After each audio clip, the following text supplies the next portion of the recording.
Mhm. Vegetables, the chicken should already be. Okay, I haven't muted anybody because I can't seem to get the facility up in front of me. So we're recording. So why don't you just mute yourselves, and then when you want to come up, you will. Okay. Okay. Parshas VaYigash. I just want to briefly remind Hanan, and you weren't here when we started, but this little class is called Chassidus Ubechein. The idea originated at Kever Abbas Yisrael when a small group of us said, it was one person actually, Foley Tesla, who said that we want to learn what the Alter Rebbe says that every week you have to learn the Chassidus Parsha. The Parsha, or the Chassidus Parsha, is the Lakuti Torah or the Torah or the Alter Rebbe's Torah on that Parsha. And we decided that we would learn it in such a way that anytime during the learning, anyone would obviously interrupt with questions and comments, but with a particular eye to ubechein, meaning, so what? What does this mean to our lives? So I just wanted to remind us of that as we start tonight. VaYigash love Yehuda, right? We know the story. Yehuda came and he met Yosef, and he says sort of beseechingly, please, my Lord, because obviously Yosef is the Lord of Mitzrayim. Now it's written, he comes right into something which we have to see why this is related, but you may see it clearly, quickly. That when it comes to the Mishkan is made of cedar. The difference between the Mishkan and the Beis HaMikdash, which is called the Beis Olamim, the house of the world or the eternal house.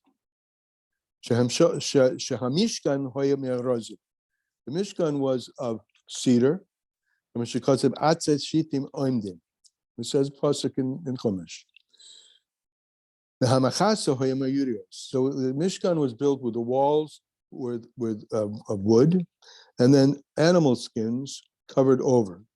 So the planks, so to speak, were wood, and the curtains were meyurias izim, va'oires ilim, and sheepskin and animal skins. And also from the animal, but apparently doesn't exist anymore. We're not sure what it is. It's choshen. Okay, so that's one side of the world. One side of the world, because this mimer is going to represent the meeting of two worlds. So one side of the world is the territory of one of the two characters in our story, where the Mishkan Shiloi, resided. And then we have the Beis HaMikdash in the territory of Yehuda, and that was specifically made of stones. So these two characters, Yehuda and Yosef, are represented at the opening of this mimer as somehow being on the plane of equality between the differences between a dwelling that's made out of trees versus one that's made out of stones, one that's made out of living things and one that's made out of inanimate things. In fact, as the Parshas says, when it came to the Beis HaMikdash, it had to be so thoroughly made of stone, that it was forbidden to have any kind of wood sticking out. And you didn't have platform of wood, because of a Rambam,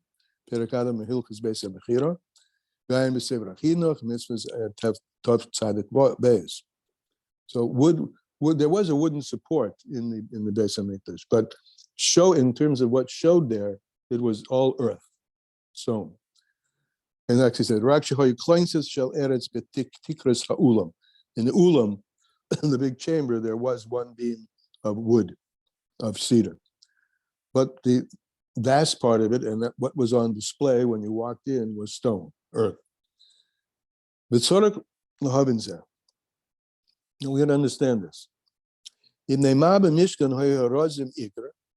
in the Mishkan Shiloi, why were cedar wood the main thing? and the earth part of it was just the floor of the Mishkan down below. Ubamikdash nepach. And when it came to the temple, it was totally reversed. Nepachu. There, the stones and the dirt were the main thing. Even the roof was made of stone, and not wood. Just as we said above, there was one wooden beam. Which was totally tuffle, nullified, secondary, tertiary, hardly anything in regard to the Iker HaBinyan, the main root of the binyan, which was of dirt. All right, that's the opening. What's it all about? The Inyan is this. So the topic is this. It's known, every world has 4 categories. Doimim, inanimate, sameach, vegetable, chai, animal, and medaber, speaking. This exists in all worlds, not just this physical world. There are spiritual counterparts to these levels in every world. The hadaimim, we'll take the first, right, the bottom of it, is the lowest in level, which raises a little question. So why was the Beis HaMikdash, which is the Beis HaLomim, the highest peak of the expression of godliness in the world, made from dirt, the lowest? I mean, that's just the question that goes off in my mind as I'm looking at this.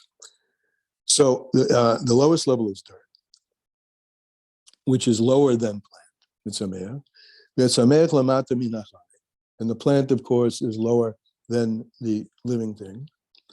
The most exalted, the highest of all of them, is the person. At first, the Alter Rebbe, this is a wonder. If the earth is the lowest of the low, why is it that the earth has the power to give forth growth? We see that it's true that vegetable substance grows and is born from the dirt of the earth. Sameach is higher. So the usual seder is that one who has more than someone else gives to the one who has less than someone else. And here the seder seems to be reversed. The less, which is the dirt, gives to the more, which is the plant. The plant is totally dependent on the dirt. So, offer, right? So the what's happening here is that sameach offer. Plant is the higher, and yet it's receiving from the lower. Okay, Inyan is this. This is an expression you see every once in a while in the Alter Rebbe's Torah. Not this way of looking is like that way of looking. In other words, the way we're looking at it, that the earth is lower, well, it is in the hierarchy, doesn't mean it's inferior and needs therefore to come on to the plant, because we see that isn't the case. We have to look at it differently. Even though the earth, the dirt, is lower in level than the plant, in kolzer, nevertheless, the dirt has a virtue, an extra virtue, mitzad shorshoy lamayl, in terms of the source from whence it comes below. A virtue and a higher source than does the tzameah. So the principle of the higher, the one who has more has to give to the one who has less, isn't violated by the fact that when we look at the dirt down here is underneath and lower than the plant in the hierarchy. Because in fact, as we just said, that the dirt, will say this, even though the earth is the lowest in the hierarchy, it has a virtue, it's had shorshoy, in terms of its root where it comes from, which is that it's actually higher than the vegetable world and even the animal world. It's known the argument of Tanoim, the Gemara Chagiga, it says in parentheses, Daf Yud Beis. Chad Omer, one person says, Shemayim kadmu la'oretz. Which came first? Temporally, which came first? Well, we know Bereshis Bora Elokim es Shemayim ves Oretz. So based on that pasuk, Shemayim came first. Mishakos Bereshis Bora Shemayim ves Oretz. That's Shemayim ves Oretz.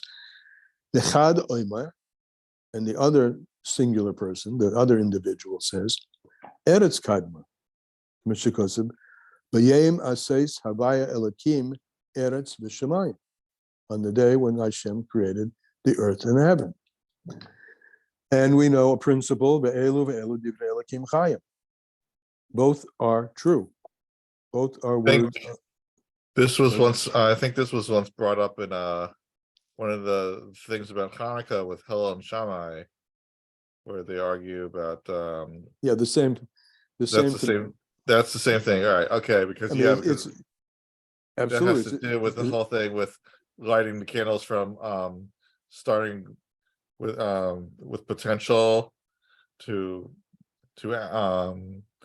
or going from actual right. to Right. so that's related to something that I did on Hanukkah. Yeah, and that uses the same expression. Right. Yeah. Exactly. Right. So that's it. I got it. Yeah. Okay. So how do we look at this? How do we look at this one thing in one sense is first, in another sense is last? So let's look at this. When you look at Machshava, what was God's primordial thought? What was it focused on?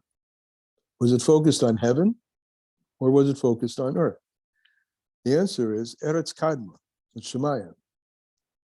Because his whole focus was to create not only lower worlds, but dafka, this particular lower world, which, as I say in Chassidus, Olam hazeh ke'ein tachton hemato lemenu. This lowest world, which has no world lower than it, right? That's where when it's Oila b'ratzoini, when it rose up in God's will to create, livroi, it wasn't for the sake of Atzilus or for the sake of it was for the sake of this lowest world. So that was first in thought. So from that perspective, Oretz Kadma Shemayim, right? The earth came first. Ukishabora, now when he actually went about the creation, he had to take a number of steps to so-called lower himself in order to reach his goal, to achieve his goal. And Bora Shemayim Techila. He created the heavens first the world of Atzilus, and then he contracted that into Bria, etc., all the way down. So the Indian is this: Kisoif Maaseh b'machshava techila, right? A phrase that we're all familiar with from Shabbos, Friday night. Soif Maaseh b'machshava techila. That which is last indeed is first in thought, and this applies really to everything. I mean, you have want to build a building, right? So the first thing in your thought is the vision of what this complete building will look like. You're going to paint the painting. Somehow the vision has to come out of you of what this painting is going to be. Or you're going to write a song. The tune goes through your head, but it's not there out in the world until you write down the notes and bring them to an instrument that can play the notes. So everything really works like this. First in thought is the last in execution. Pirish, ki ha'oretz lefisha hu soif maaseh. So now we say, earth, since it is the end of deed after all, al ken shosha b'machshava. Therefore, its root is in God's thought. Hibi b'chinas techila, which is called the beginning. Hamachshava, the beginning of thought. Aval shamayim, heaven, shehem techila hamaseh, which is the first thing he did. Hem achareini b'machshava, was last in thought. They're just steps to getting to what was first in thought. Kizehu haklal. This is the klal. Sha'asayif ma'isa oila techila b'machshava. That what is last indeed is the first to go up in a person's thought. I'm sure each one of us can apply this to our lives. Therefore, hatzameach l'mayla mehadoim. From the perspective of the seder, of the order in which things come into existence, Shemayim over earth. So the plants are higher as Shemayim is, than the earth, than the inanimate. And likewise, the animals are even higher than that. Higher than Tzemer. If you say this is what we call the order of the chain of descent of actually implementing worlds. And that's how the worlds get implemented. Right? I remember the whole table was set. The herbs were rolled out. Everything was rolled out. The last thing that was created, which was first in thought, is Adam. And Adam is Adam ala Elyon. He's the one who's compared Adam Eloshin, Adam ala Elyon, to the one on high. But he's also doimim, silent, which is like the dirt, dam. And the Chassidus darshans are Adam as Aleph Dam, that the Alufa Shaloilam, the Aleph, the one who is the master of all the worlds, is invested particularly and most specifically in the Dam, in the silence, or the blood, or the silence, the lowest. So that's Adam. And this dust and earth is the last thing which was created, which fulfills the principle, the way we're looking at it, not one way of looking at it, but a different way of looking at it, is Soif Masa, is this was the end of deed. And Soif Masa B'Achshav Techila. And the vegetation and the animals are higher in level, and that they are higher in level expresses the viewpoint from Shemayim preceded the earth. Nevertheless, let me take a breath. Anybody have any comments over here yet? Shana, welcome. I didn't see you here before. Anybody have question or comment? Okay. So when it comes to the source of things, the Mashava, which is the thought that generates everything, Mashava HaKaduma, the primordial thought, Hari Eretz Dafke Kadma Lekulam, the Mashava, in thought, the earth came first. Therefore, Dafke Ba, since the earth originates in God's primordial thought, it has a power, because it's where it comes from, as we said earlier. Its source is much, much higher, much deeper in God consciousness, in God's mind, than the plant, and therefore it has what to give. It has something more essential that everything else needs. I mean, on our own terms, we know we're always looking for essential herbs. We're looking for essential nutrients. We're looking for vitamins. We're looking for calcium, magnesium, potassium. All these things are dirt, right? They're the lowest, and yet they're the essential building blocks of life and are necessary to support life. We're on the second to the last line. And therefore the earth, the dirt, has the ability, the power, the ability to give forth vegetation. It's our shorsha, because of its root. Hanayla, because of its exalted root.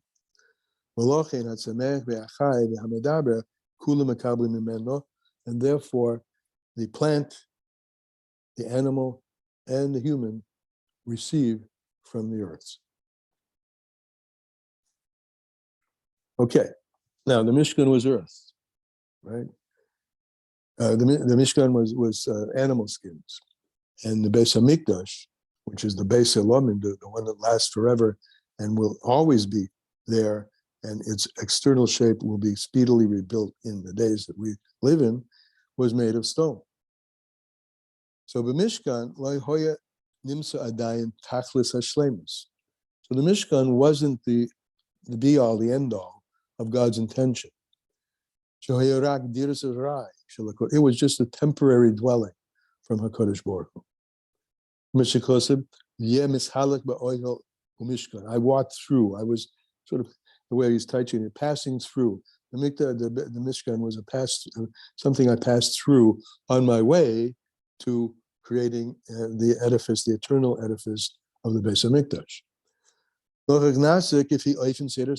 Therefore, since it's just a passing through, it's going through like God passes through one level high, lower level, say the Stalshalis of the worlds. On his journey, on his way to the bottom, which was and is first in his thought. So the Mishkan becomes a model Seder Histalshalis of the worlds, how the worlds were created in an orderly way, in which this reflects that the heavens come before the earth.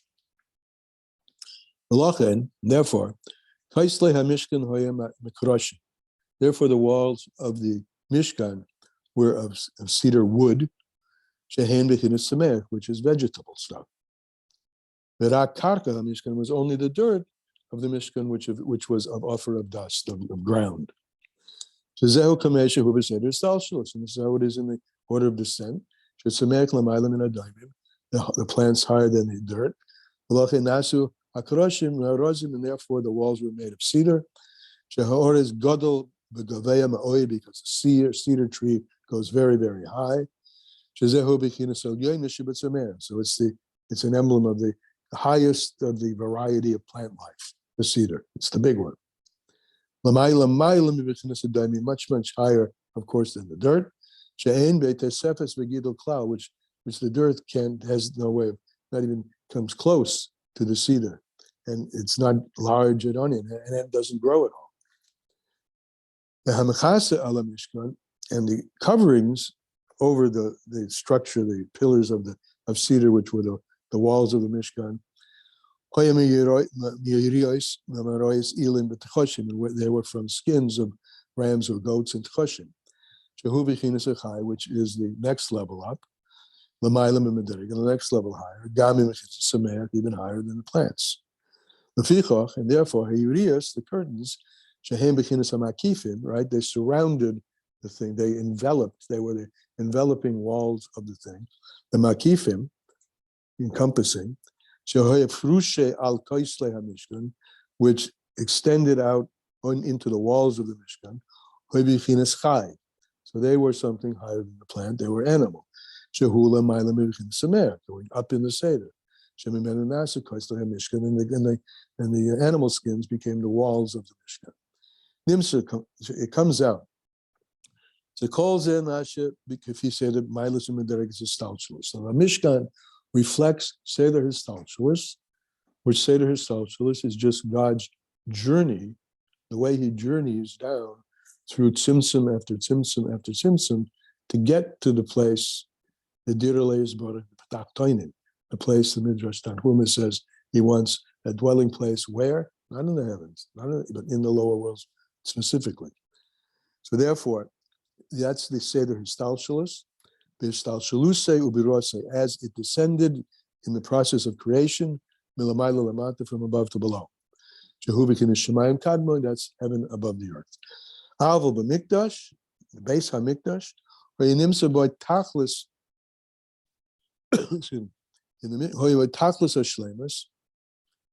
the ultimate fulfillment of what God wants, the tachlis of the wholeness of what he wants. The Beis HaMikdash is the eternal kova, fixed place of HaKadosh Baruch Hu. It says, Kedusha ein zoz mimakayimai. It's a Maimer Hazal, that Kedusha never is removed from the place. So even though we don't have all of the structure, just the remnant of it, that the Beis HaMikdash, the Kaitel, is a holy place because Kedusha never moves from there.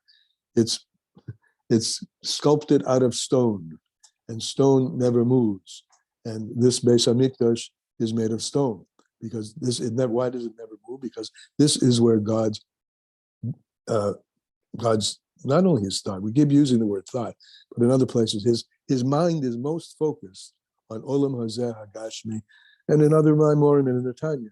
That's why the whole point of the Torah is the mitzvahs. Mitzvahs are done with physical things, not with heavenly things. They're done with physical things, because that's the place where Hashem is kova. He's fixed his dwelling place to be.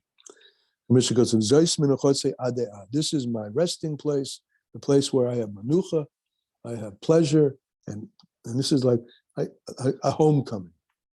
Resting down here below on planet Earth, God's coming home. His home is not in the sky. His home is in the earth.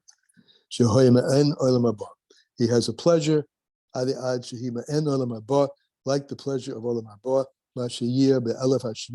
as it will be in the 7th millennium.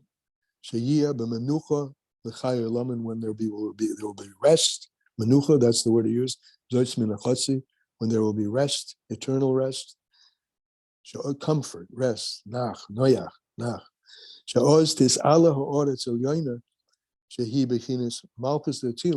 What will happen then is the supernal earth. The earth down here below comes from a spiritual level of what's called earth, which is Malchus.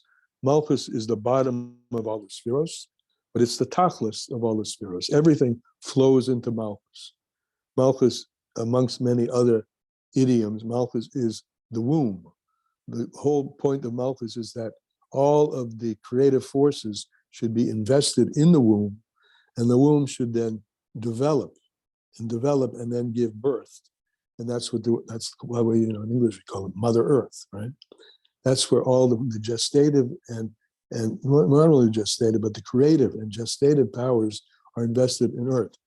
So the Earth down here below, given what we have said just in the last 20 minutes or so, of its power to inform everything else, is reflected in the Malchus.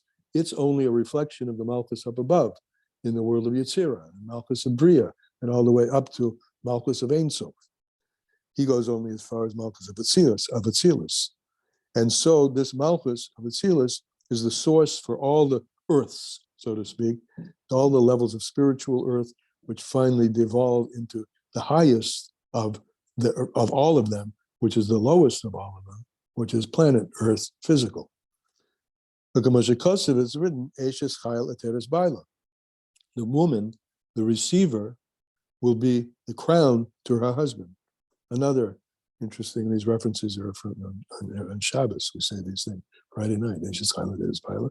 Shetir Ateres Lotzid Lavi, the woman in the future will be, I don't mean that, I mean the future refers to the time now, right before Mashiach. And any of you who have followed any of the development of the Rebbe's sikhs that have to do with women, you know that the Rebbe was, strong is not the word, about this is the age of femininity. This is the age of Eshes Chayil Eteres Baila. This is the realization of this last few moments before the revelation of Mashiach. So Shetehi Ateres Baila, she will be the Ateres, the crown, Lesed Lave, Lezoh. Zoh in the Spheros, Zoh is the man who's Mashpia Zera, seed to the woman, and the woman is the receiver. But in the future, not in the future, in reality, it will be seen in the future, just what we see in the hierarchy of heaven, earth, and heaven and earth. Just like heaven is above and earth is below, earth, however, we've said, is sourced much higher, and therefore it has to give. It has what to give to the highest levels. Similarly, woman, though she's the receiver, that's an indication that since she's on the receptive level, which would be in the hierarchy, in the Seder Stalshalis, the bottom, so that's like earth, which is first in God's thought. So just like the earth is first in God's thought, woman is first in God's thought. And will reveal that she is Lamayla Mekulam, higher than all of them. And when she comes to Eshes Chayil Eteres Baila, the Ateres, she will be the crown in the future to Zoh of Atzilus. V'hine Metzad Shorashah, and that's in terms of her source.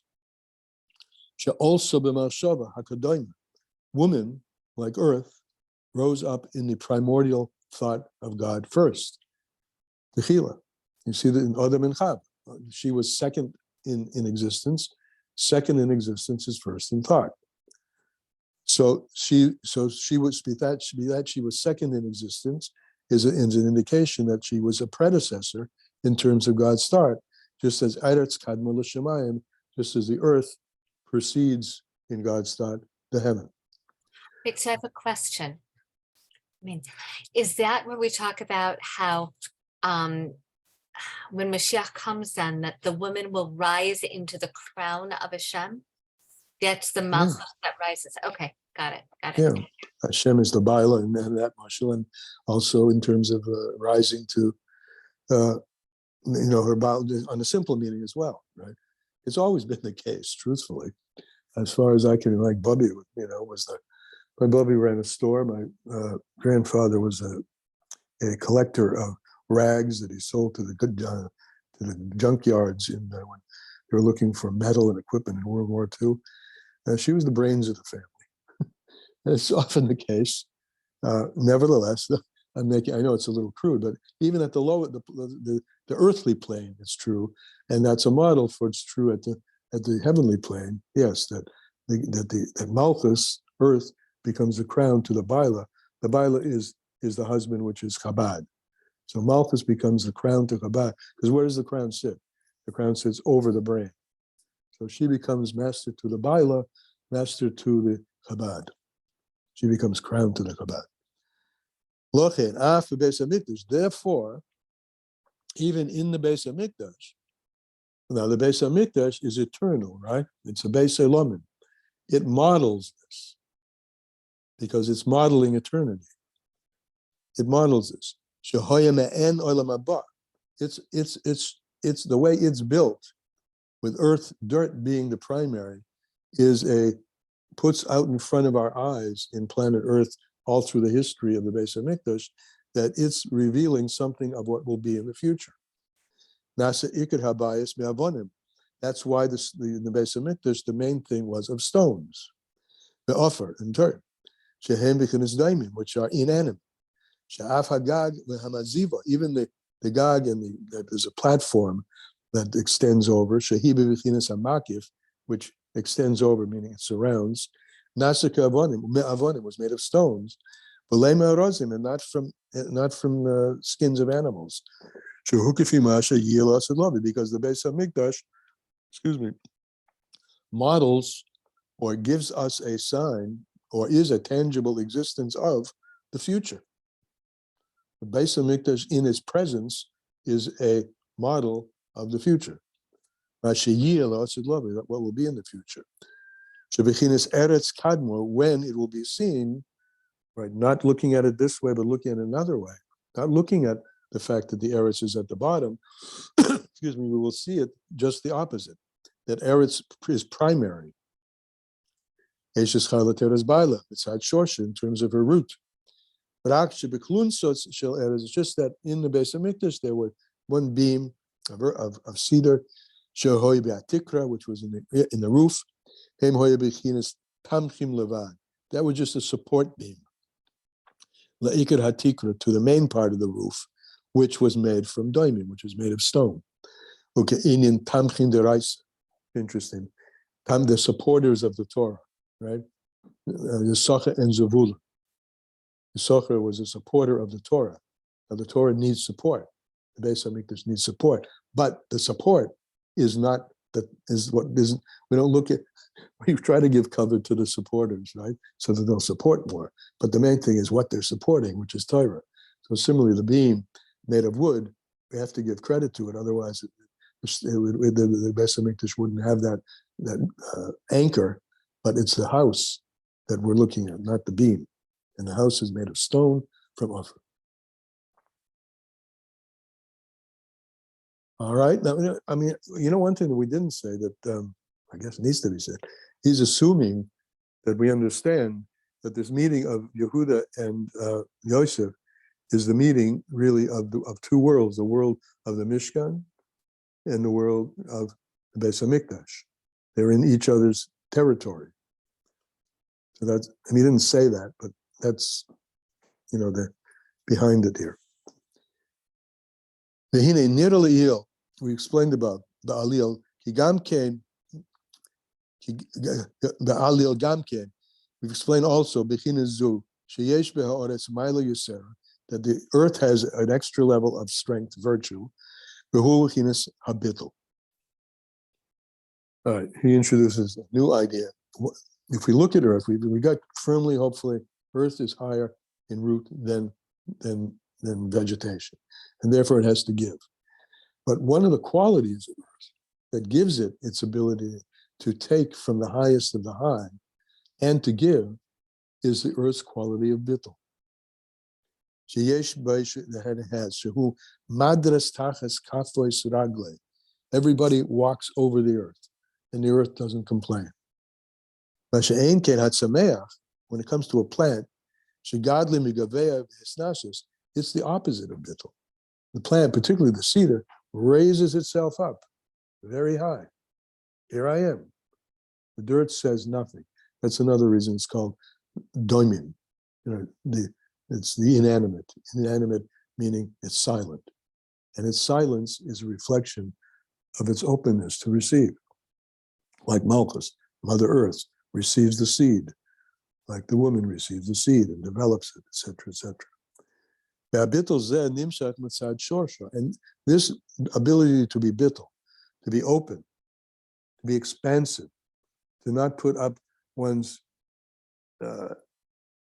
ego to get in the way of being able to listen to other people. And these are all qualities of bittul. So this bittul, where does it come from? It comes from the source, Hanayla Mavshava, this exalted source up above, because God's thought, if you look at the word machshava here, if it'd be good if you had it on the page, machshava, you can break into choshev ma. Choshev, to consider or think, ma. Now, ma means what? I'm not sure if he brings it here in this mimer, that we learn that question of that ma means what from Moshe and Aaron, who complained to God, who are we to be the redeemers? Anachnu ma, what are we? Right? So the Shem ma, the letter, the name of God when it's replete with olives is the Shem ma, and that's this Shem ma is gematria Adam. The most essential and important human quality of a real human being is bittul, openness. Yes, you need to have confidence. That's a positive way of expressing a certain amount of yesh. But there's a big difference between confidence and either stubbornness or domineerance. Is that the right word? Dominance. So the opposite of that is bittul. Bittul is necessary for learning. Bittul, anything, for being open to the need of somebody else. You have to open up yourself and put your case aside and listen. Listen, that's a good notion. Listening, the open ear, right? The ear is open. All of those things are bittul, and that's the most essential quality, as we learn in Chassidus. I'm not just saying this on my own. It's not my theory of psychology. It's Chassidus. The most important quality is bittul, to be open, because that's where all the revelations and realizations and the ability to give tzedakah, and which is the major mitzvah, to come out of ourselves comes from. So this comes from bittul. Who are we? Choshev ma. It comes from God's thought, which is the root of choshev ma, to consider the ma, the bittul. Shehu tachlis bittul, which is complete. The simple word that they usually translate is nullification. I just have to make clear that, that can have a negative connotation as well. People can dish out anything they want to me, and I'm never ever going to come back. I'm not going to complain. I'm not going to fight back. That's not what it means. Bittul is openness. He said, "Who are we? What are we?" And that, from that root, machshav ma, God's thought, is where the bittul of the earth comes down. That's the source. And this is the source of why the earth, and lurking behind this is the woman, the receiver, the malchus, in the future, will reveal Lieseteres Baila, that the earth can become Mother Earth and become the crown to Chochmah, Bina, and Das. And that's why the temple was made of stone, Dafka. Gam came a Machamacher, and I think I'm going to skip this parentheses, 3 lines up from the end of this paragraph. Masha'en came, the line begins with a Mishkan. Shenasik, if you said Estalshalis, which was made according to the chain of descent from above to below, which was the way things happened in the process of the continual creation, where the plant is higher than inanimate, Shemayim Kadmul Oretz, the heaven came before the earth. Okay, as we said, this is just recapitulating. So the temporary dwelling was made of Atzashitim, and the offer Hoya Bekarka, and the land and the dirt was only in the floor.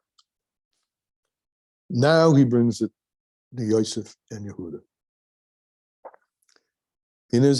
Gam came in Yosef Yehuda. Shugam came bechinisum madregas shemayim be'oretz is also the level of heaven and earth, and the level sameach v'doimim, vegetable and inanimate. Okay, ki Yosef, the word Yosef is the idea of change, adding. Yosef. Pesefes, it implies hasofa. Hasofa is something added after another explanation. In the back of Likutei Torah, in the back of many books, you have the hasofas, things that are added. B'riboy, and multiplicity. Shemisvasef v'hoylech v'hadola v'hagboa. Yosef is the idea of growing, becoming more and more growing as he gets bigger over time and grows upward. V'hu inyan b'chinas tzemeach. So he's the Indian of Tzemeach. He's the Indian of the Mishkan. Prat b'chinas ha'ores, and particularly, he's since he's the one who grows to become the master over Egypt, so he's like the cedar. He's like the tallest growth, which is the Mishkan made of cedars. So he's the category. He's the bechina of the ores, the cedar. Shegadol the hoylech l'mayla mayla merema maylas.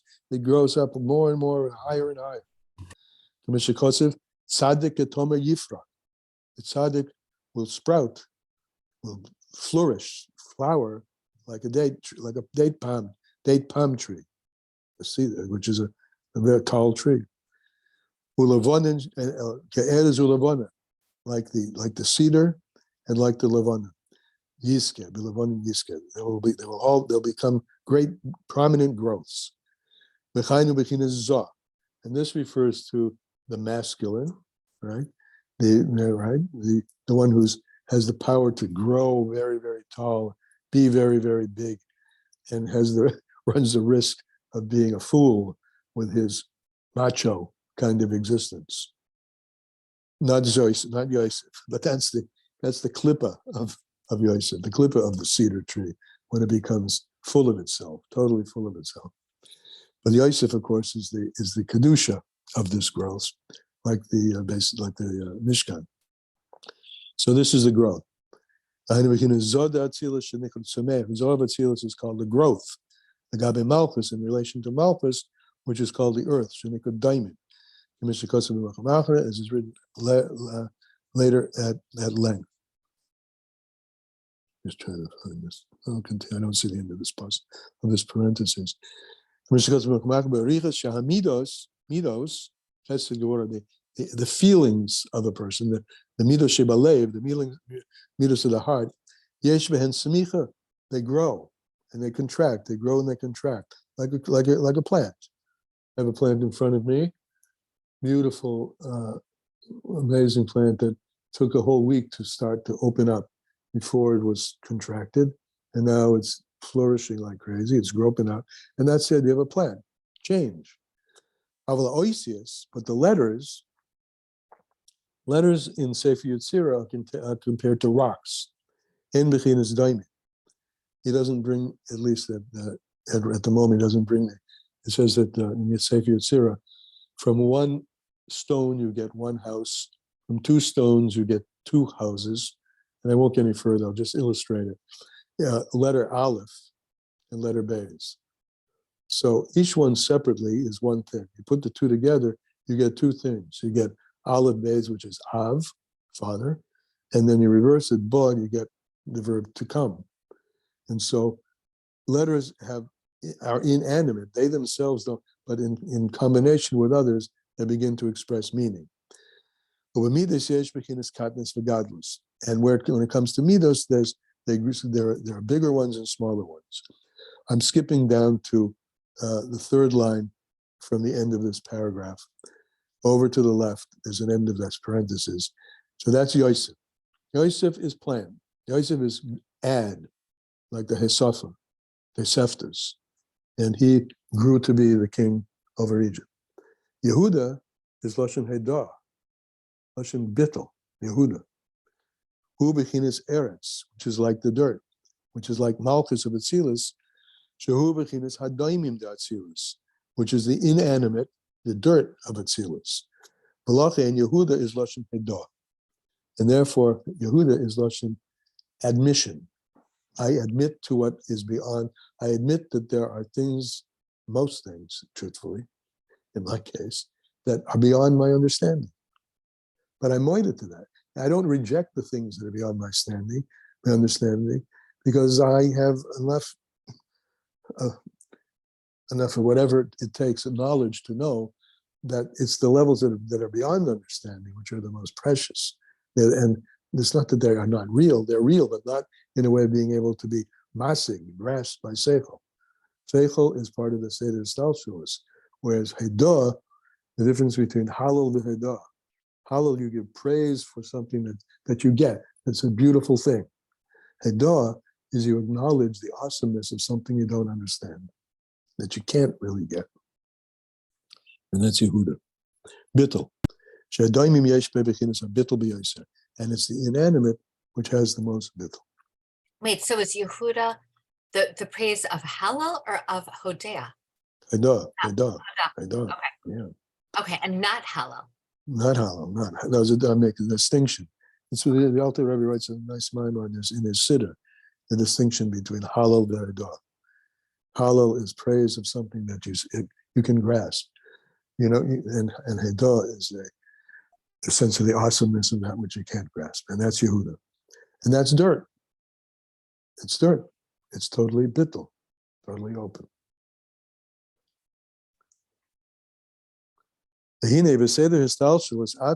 Now, in the way things are now, Yosef hula ma'ila miYehud, right? If you go back to the Parsha, who's got the power? Yosef has the power, right? So that's an expression of Yosef, the vegetable kingdom, the Mishkan, the Beis Harai, the temporary, is predominant because things are going to change. Everything's going to flip. There's another mimer, I don't think it's this mimer, that you can look at that the meaning of Yehuda and Yosef in two ways also. As we said, like Kuriya Zeh, not like this way of looking, is this other way of looking. On the one hand, what we're saying now, Yosef is Lamaila mi Yehuda. He's higher than Yehuda. But who instigates the encounter? And who's the one who's coming and saying, this is what has to happen? It's Yehuda. Yehuda has a certain brazenness and a strength, even in that encounter. And so, he's not being pushed aside by Yosef. On the contrary, he's the aggressor, the one who takes the lead in the encounter. But Yosef, for all practical purposes, is the leader, and Yehuda is the beggar. That's the union of the Yosef, the chain, the base, the plant being higher than the dirt. So Yosef is the higher. Shahare hamalchus mekabeles shefa b'chiyusa min hazor. Because Malchus, which is the dirt, is receiving flow and chayas from Zoh. This is the relationship between the seminal drop being absorbed by Malchus. So Malchus is Yehuda, he's the lower one. And the Mashpia, who's the one who's giving out all the food, right, is Yosef. That's why he was the king. He's the one who, it's interesting, not only is he the tallest, the growing, like the cedar, but he's the master of Tzomeach. He's master of all the vegetable, the corn and the wheat, and all these things that people need to eat. So he's beginning Gidol Behisnasis. He, Yosef, is the Inyan of growth, largeness, and Hisnasis is, I got to get the right word. It's not overwhelming. Hisnasis, to raise oneself up high, like to be high. Vehu Hoya Hamazbir, he's a supplier. The Hamashbir Lakulim, and the one who's giving to everybody. Yehuda is the Makabel, he's the receiver. But that's because VaYigash Alav Yehuda, and this is what it says: Yehuda came to him, Vayema bi Adoina, and he comes with a supplication, because Yehuda has what to give. Be pleased, please, my Lord. Pirush.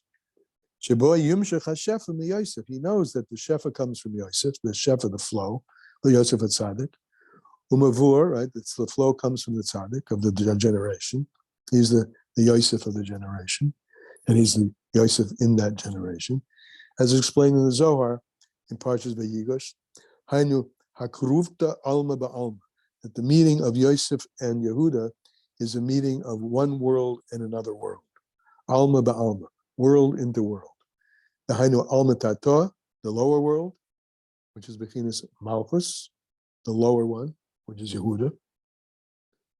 Misyachedes v'nisgeshes legabe Alma Elah, becomes united with and reaches into the higher world, which is Zah, which is Yosef, in order to lekabel shefa, in order to receive flow.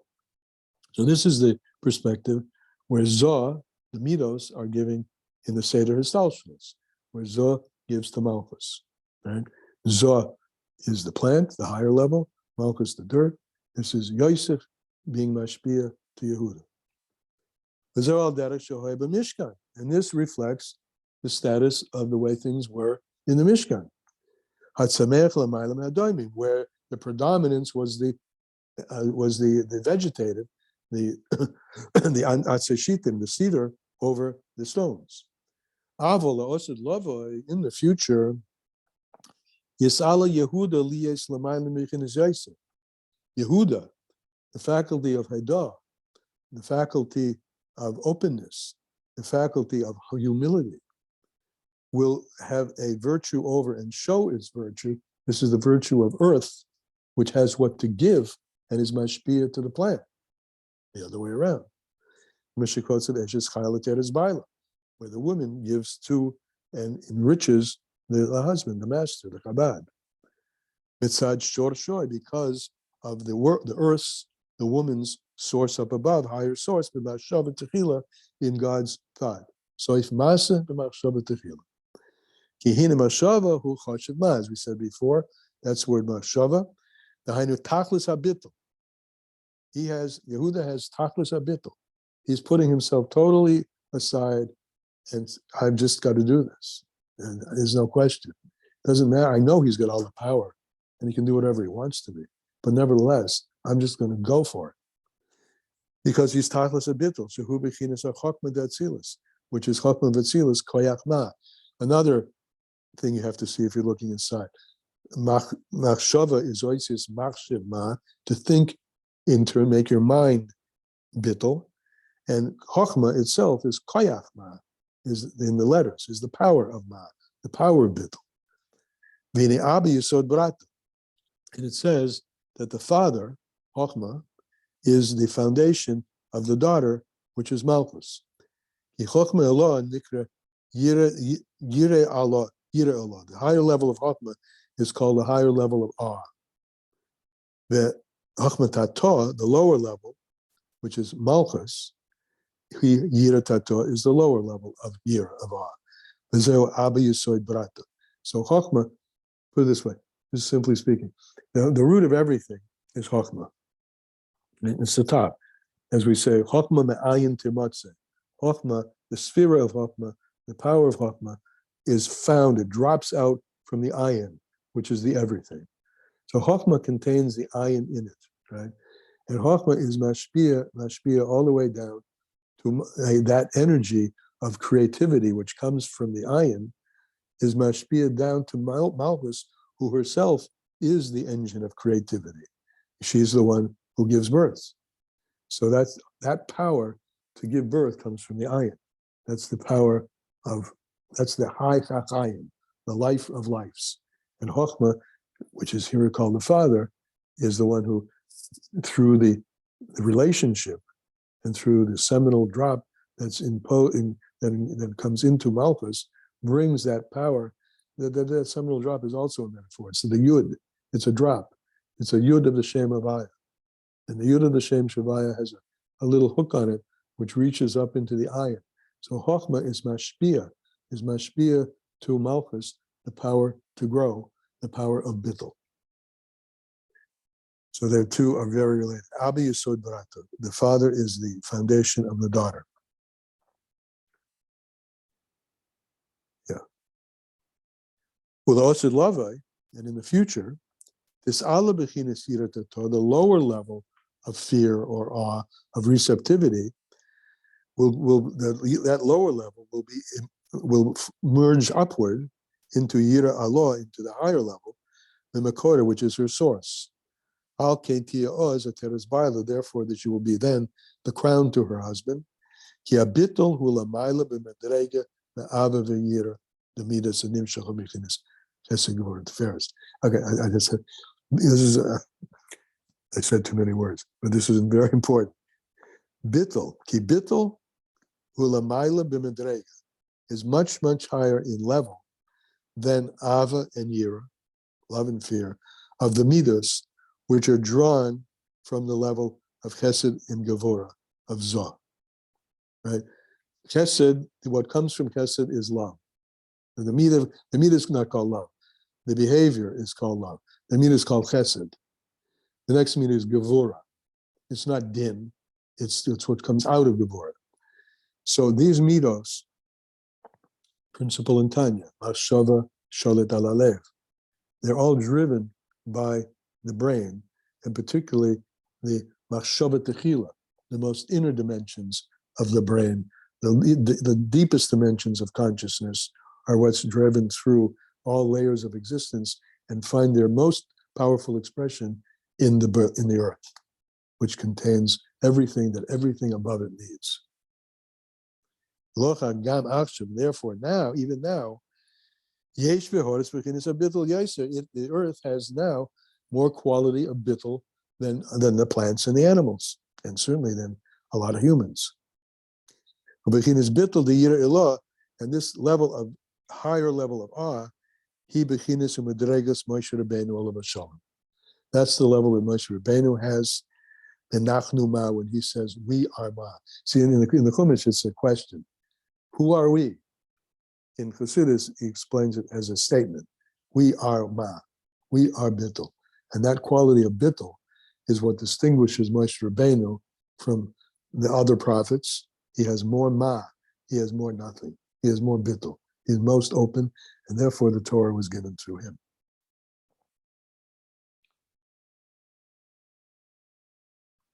I think we're going to have to stop. Before we do, I have more questions. What? Okay. So let's get some questions, and let's think while you're questioning on the Bechain, what can we take away from this? But go ahead.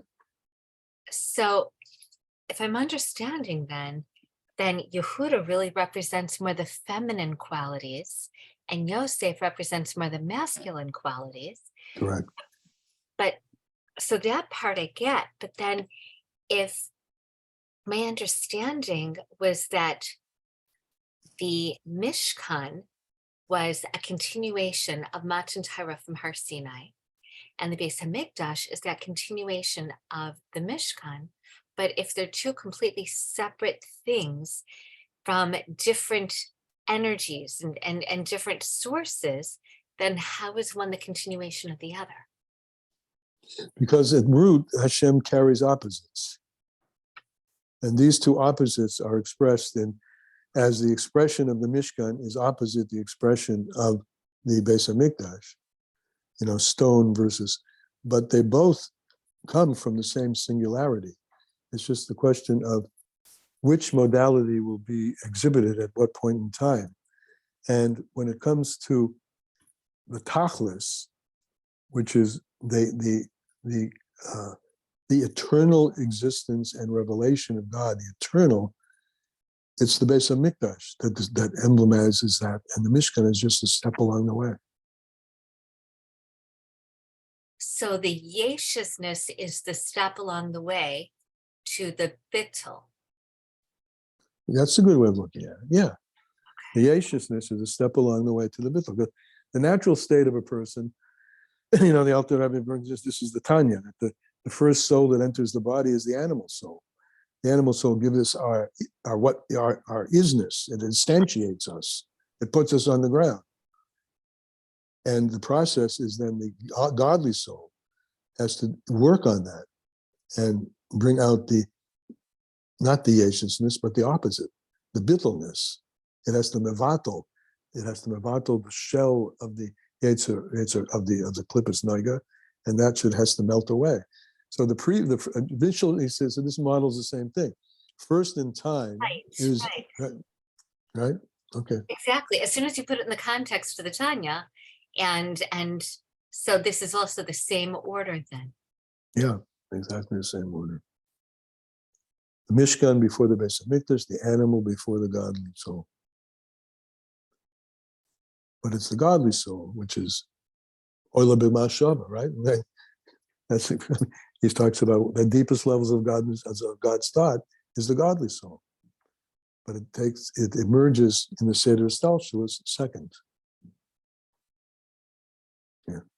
So it's the same thing with Mashiach ben Yosef before Mashiach ben Yehuda as well. Exactly. Mashiach ben David, who comes from Yehuda. Right. And that's it all follows. You got it. Same structure, same pattern. It's one of the most beautiful things about Torah, is that, Rabbi Yitzhak Ginsburg taught me years and years ago, a simple thing like whenever you see a number in the Torah, like 4, Yud Kei Vav Kei, it's related to every other occurrence of the number.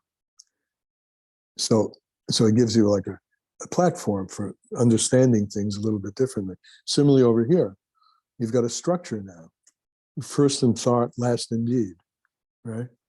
And that applies to everything.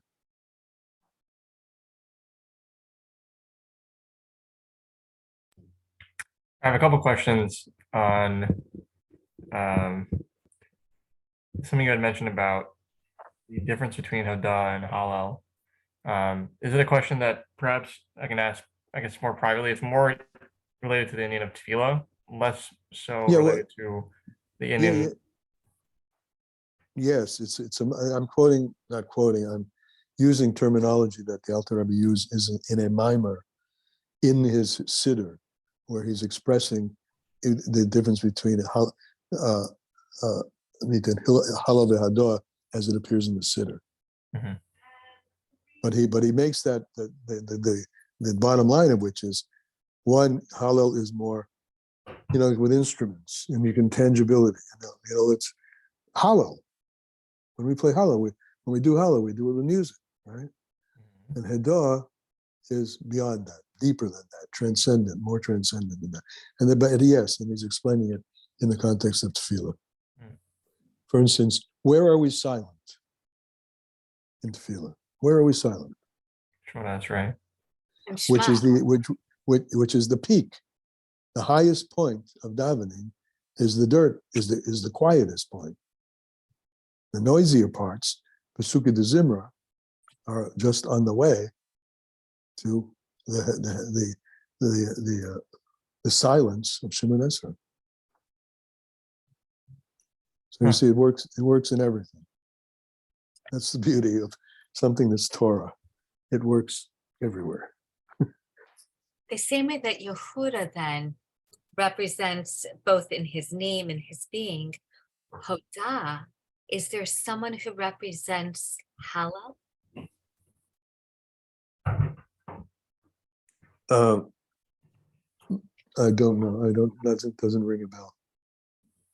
Not to my knowledge or awareness. Maybe someone else. Maybe Miriam. How about Hillel? We have Hillel. That's his name, but I've never learned anything about Hillel. Why do you say Miriam? She's looking for where the letters are there. Like Yehuda. In terms of her sudden reaction to to the Yam Suf was expressing in Hallel, in little instruments. I'm just going with the little shot of like what Going with the tambourine. tambourine. I get you. But I think, Elisa, correct me if I'm wrong, you were after the letters. Yehuda Hedah, that's a person whose name is written Hedah. Do we have a person and an Inyan about that person that reflects Hallel? Well, we have Hillel, that comes to mind, but I don't know. I haven't learned anything about how he reflects the Inyan of Hallel. Good question. I don't know. Yeah. Research question, guys. See if somebody can come up with it. That would be great. Or somebody knows it. What I find also interesting is that by Yehuda, and this is a comparison more of Yehuda to Reuven in their responses to, first of all, bringing down Binyamin, their relationship with Binyamin, to bring him to Mitzrayim, contemplating on what had already transpired and okay, what are we supposed to do about it now? It seems like Reuven was had a certain Yeshus that was saying, hey, I have an idea. Why does anyone pay attention to what I can do? And because he's the firstborn, he has this sort of greatness. When it came to Yosef, right, he was one who behind the scenes did take action to save him. So he had that kind of role. But then Yehuda, when looking at the Pesukim, I don't really have them in front of me, but just looking at the Parsha of VaYigash especially, but even going back to Miketz, when you look at how differently Reuven and Yehuda had told Yaakov, had requested from Yaakov, let's go bring Binyamin, let's go, be Mesiras Nefesh for Binyamin, and do what's necessary for the rest of the brothers.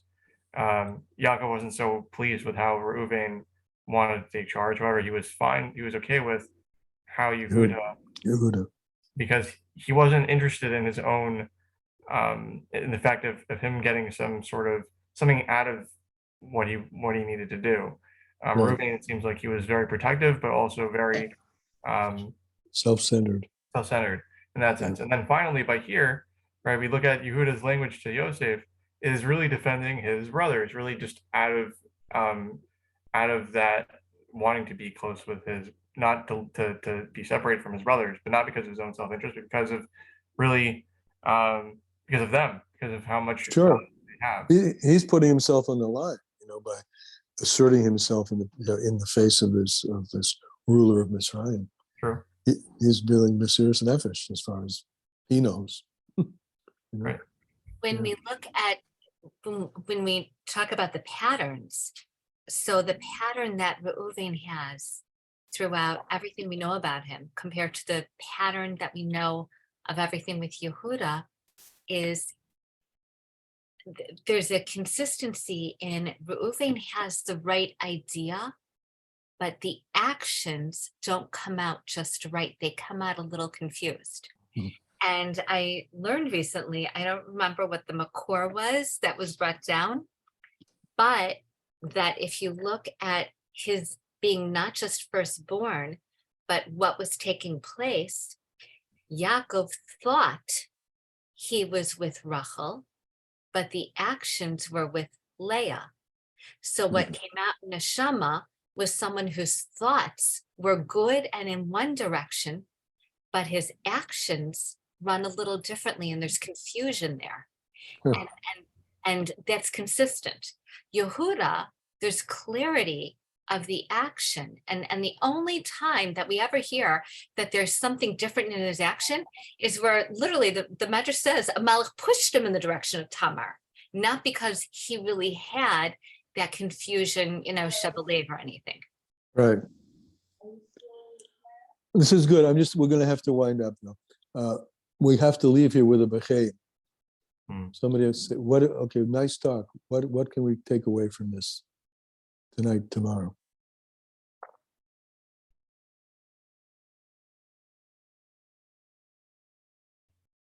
Well, I have one, which is the the power of bittul. I mean, this is almost like a oxymoron. Is that the right word? Contradiction in terms. The power of nothing. And that's really where the power comes from. Openness, not self-assertion. I mean, you got to be careful. Don't erase the notion of being confident and asserting oneself. I had a boss once who said, told me, I've got to learn the difference between being aggressive and being assertive.